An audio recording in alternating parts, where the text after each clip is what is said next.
বিয়েতে মেয়ের বাড়িতে কিরকম অনুষ্ঠান করা যায় শরীয়ত সম্মত? মেয়ের বাড়িতে কিরকম অনুষ্ঠান করা যায়? মেয়ের বাড়িতে আবার কিসের অনুষ্ঠান? বিয়ে হবে, বিয়ের পরে একটা খাবারের অনুষ্ঠান সুন্নাত এবং শরিয়া সিদ্ধ, সেটার নাম ওয়ালিমা, এবং সেটা করবে ছেলে পাত্রপক্ষ। তারা একজনের আস্ত একটা মেয়ে জন্মের পর থেকে শত শত দিন, হাজারো দিন পরিশ্রম করে বড় করে এই মেয়েকে পরিণত করে দিয়েছেন, শিক্ষিত করে দিয়েছেন। এরপরে আস্ত একটা মেয়ে ঘরে তুলে নিয়ে আসছে আরেকজনের।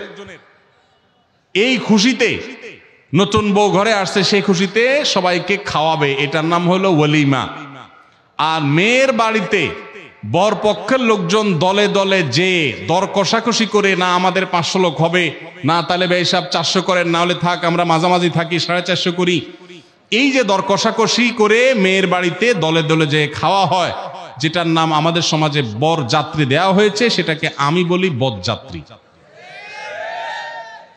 যারা বিয়ে করেন নাই, বাপের বেটা মায়ের বেটা হয়ে থাকলে নিয়ত করেন যে আমার বিয়েতে কোনো বরযাত্রী যাবে না। যেই বাপ মেয়েকে জন্ম দেওয়ার পর তাকে বড় করে তুলেছেন তিলে তিলে, আপনার তো বিয়ের পর শ্বশুর মশাইয়ের সামনে বসে দোজানো হয়ে বলা দরকার যে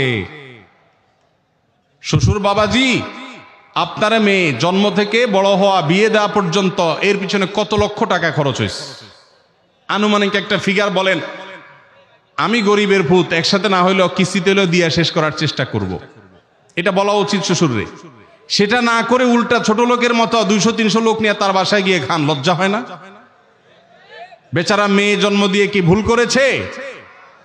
একজন মেয়ে বয়সে বিবাহের উপযুক্ত করা পর্যন্ত পড়ালেখা, খাওয়া দাওয়া, ঔষধ, চিকিৎসা, আদর, স্নেহ কত কিছু দিয়ে গড়ে তুলেছে। এরপর আস্ত মেয়েটাকে সারা জীবনের জন্য আপনি নিয়ে যাচ্ছেন, সারা জীবনভর শ্বশুরের এই কৃতজ্ঞতা, শাশুড়ির এই কৃতজ্ঞতার দায় আদায় করে শেষ করতে পারবেন না। সেখানে আবার যৌতুক আশা করেন, সেখানে আবার 200-500 লোক নিয়ে তার বাসায় খেতে যান। এর চাইতে নির্লজ্জতা আরেকটা হতে পারে না। এই জন্য সেটা অবশ্যই জুলুম হবে, এটা পরিহার করতে হবে।